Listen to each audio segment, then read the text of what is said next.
Judicial activism का बहुत बड़ा फिर स्टिग्मा लगता था।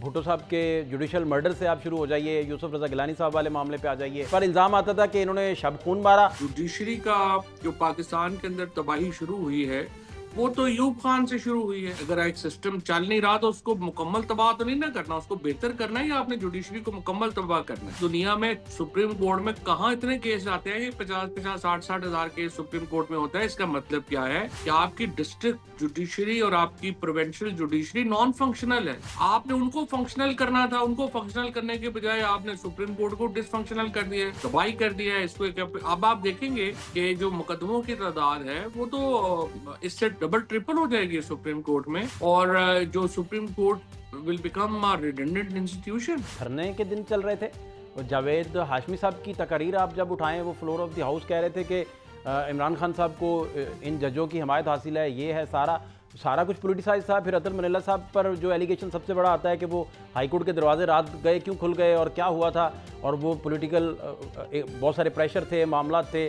फिर 90 दिन के इलेक्शन के फैसले वाले दिन वो 3-4 से जो मामला बने उसमें भी मंसूर शाह साहब और अतर मनीला साहब पे, तो कहने का मतलब ये है कि आप सारी हिस्ट्री अगर उठाएं तो ये इसी तरह के मामला हैं, बस प्लस माइनस का फर्क है थोड़ा। तो फहद हिस्ट्री उठा के क्या हम करें, बम मार दें? इन्होंने तो बम मार दिया है ना। हिस्ट्री उठाने का मतलब ये होता है कि आप हिस्ट्री से कुछ सीखें और इस्लाह करें, बजाय इसके कि आप उसको मुकम्मल तबाह कर दें। जुडिशरी से पहले 26वीं तरमीम करवाई गई, फिर उस जुडिशरी से वो 90 सीटें ले ली गई, और वो 90 सीटें इस्तेमाल करके आपने अब 27वीं तरमीम कर ली है। जब भी कोई इख्तिदार में आता है वो अपने हिसाब से फिर सोचता है, जैसे इस वक्त गवर्नमेंट अपने हिसाब से सोच रही है, जैसे आप लोग अपने हिसाब से सोचते थे उन दिनों। यार बात यह है कि जब भी गवर्नमेंट में आता है उसको हक भी है कि वो अपने हिसाब से सोचे। जो गवर्नमेंट में आएगा तो वो ये तो नहीं कहेगा ना कि जी मैं तो कल चला जाऊंगा, तो इसका मतलब तो कि गवर्नमेंट स्टेबिलिटी नहीं है। वो नहीं इशू। इन कॉन्स्टिट्यूशन बेंचेस के होते हुए आप इतने अभी भी आप इनसिक्योर हैं, तो फिर अल्लाह ही हाफिज है, क्योंकि इस तरह हुकूमतें इतनी इनसिक्योरिटी में तो नहीं चलती।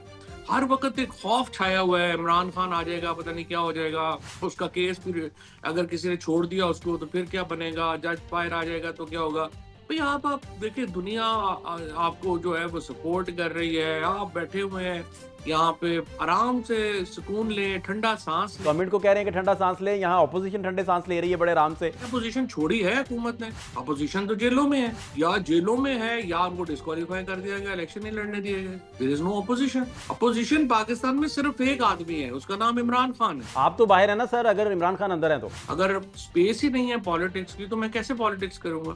जो ऑपोजिशन हैं वो इस वक्त अपनी क्या राय रखती हैं, वो क्या सोच रहे हैं? इस्तीफे भी आ गए, फिर अमीनुद्दीन खान साहब ने हल्फ भी ले लिया, बाकी सारे मामला भी आपके सामने हैं।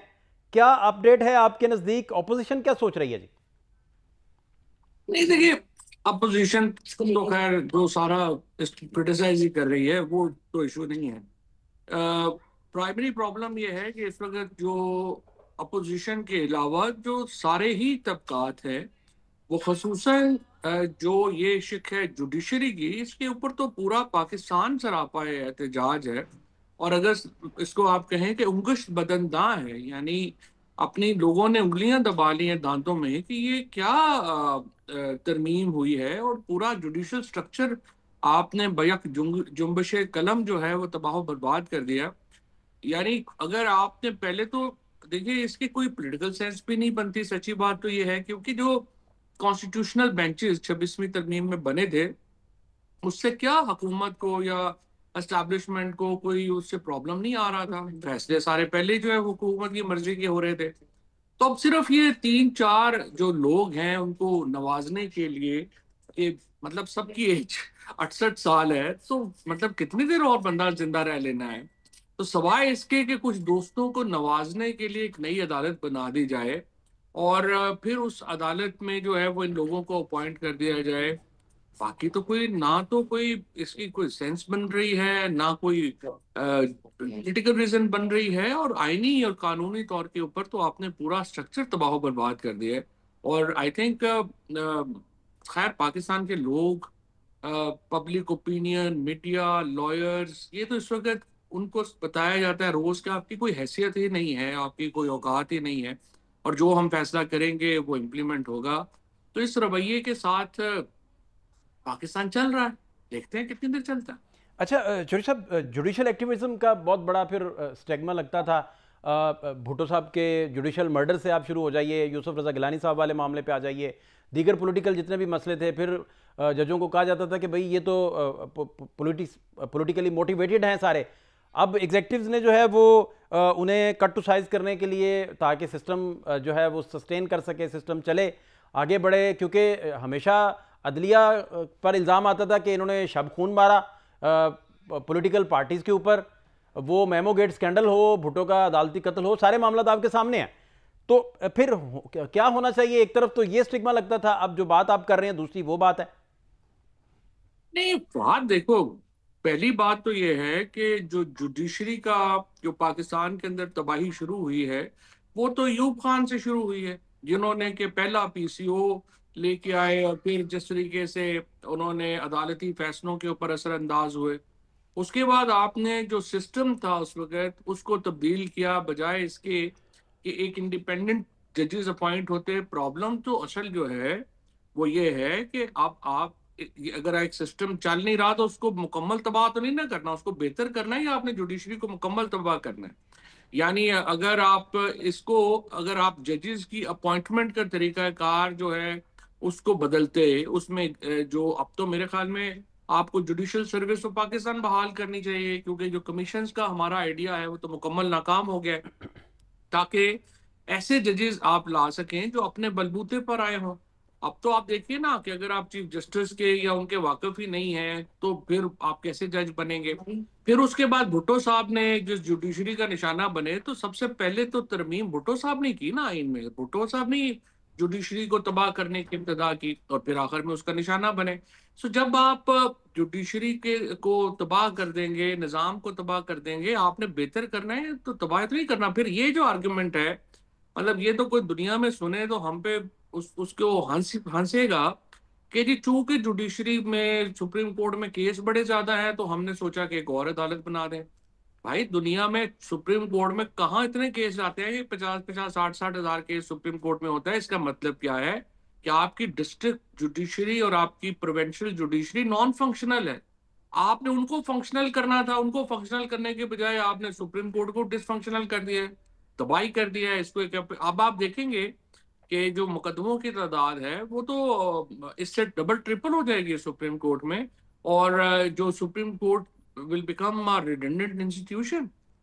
नहीं तो इसमें चौधरी साहब, आपको आपको याद होगा जब धरने के दिन चल रहे थे और जावेद हाशमी साहब की तकरीर आप जब उठाएं, वो फ्लोर ऑफ द हाउस कह रहे थे कि इमरान खान साहब को इन जजों की हमायत हासिल है, ये है, सारा सारा कुछ पोलिटिसाइज था। फिर अतर मनीला साहब पर जो एलिगेशन सबसे बड़ा आता है कि वो हाईकोर्ट के दरवाजे रात गए क्यों खुल गए और क्या हुआ था, और वो पॉलिटिकल बहुत सारे प्रेशर थे, मामला थे। फिर 90 दिन के इलेक्शन के फैसले वाले दिन वो 3-4 से जो मामला बने उसमें भी मंसूर शाह साहब और अतर मनीला साहब पे। तो कहने का मतलब ये है कि आप सारी हिस्ट्री अगर उठाएं तो ये इसी तरह के मामला हैं, बस प्लस माइनस का फर्क है थोड़ा। तो फहद हिस्ट्री उठा के क्या हम करें? बम मार दें? इन्होंने तो बम मार दिया है ना। हिस्ट्री उठाने का मतलब ये होता है कि आप हिस्ट्री से कुछ सीखें और इस्लाह करें, बजाय इसके कि आप उसको मुकम्मल तबाह कर दें। हिस्ट्री का तो रेफरेंस ही अहमकाना है ना इस सारे मामले में। सिंपल बात है, आपने एक अमेंडमेंट लेके आए हैं जिसका बुनियादी मकसद अदलिया की कमर तोड़ना था, जो 26वीं तरमीम में आप ले आए। उसके बाद अब आपने फैसला किया कि नहीं, ये काफी नहीं है। हमने उन लोगों को जिन्होंने साथ दिया है 26वीं तरमीम करने में, क्योंकि देखिए ना पाकिस्तान में किस तरह से हुआ। सबसे पहले इलेक्शनों के नताइज बदले गए और मर्जी की पार्लियामेंट बना ली गई। उसके बाद उन्होंने कहा यह भी काफी नहीं है, फिर जो स्पेशल सीट्स थी 90, वो जबरदस्ती जुडिशरी से पहले 26वीं तरमीम करवाई गई, फिर उस जुडिशरी से वो 90 सीटें ले ली गई, और वो 90 सीटें इस्तेमाल करके आपने अब 27वीं तरमीम कर ली है। सो आप और मेरी नजर में देखें, एक है कि जो पॉलिटिक्स हमारी एक रियलिटी है उसको चैलेंज नहीं भी करें अगर आप, तो ठीक है जी, हम एक अथॉरिटेरियन रूल में चल रहे हैं और उसके मुताबिक चल रहा है। भाई उसके लिए आइन का पूरा स्ट्रक्चर तबाह करने की क्या जरूरत है? आपका काम चल रहा है कॉन्स्टिट्यूशन बेंच में, अमीनुद्दीन साहब ने जो खिदमात इंजाम दी हैं वो और अगला आ जाएगा वो भी वही खिदमात इंजाम देगा। कि आपने सिर्फ एक बहुत ही छोटे मकसद के लिए पाकिस्तान के आइन का, पाकिस्तान की जुडिशल स्ट्रक्चर का ढांचा ही तबाह बर्बाद कर दिया।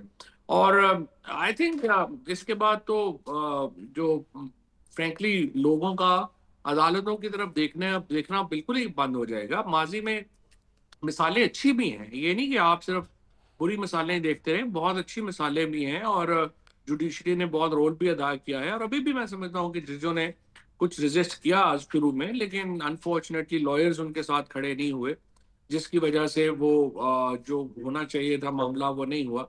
नंदलेस मेरी नज़र में इसका बहुत नुकसान हुआ है और आगे चल के आपको महसूस होगा कि आपने जो जुडिशियल स्ट्रक्चर है उसको कितना नुकसान पहुंचाया।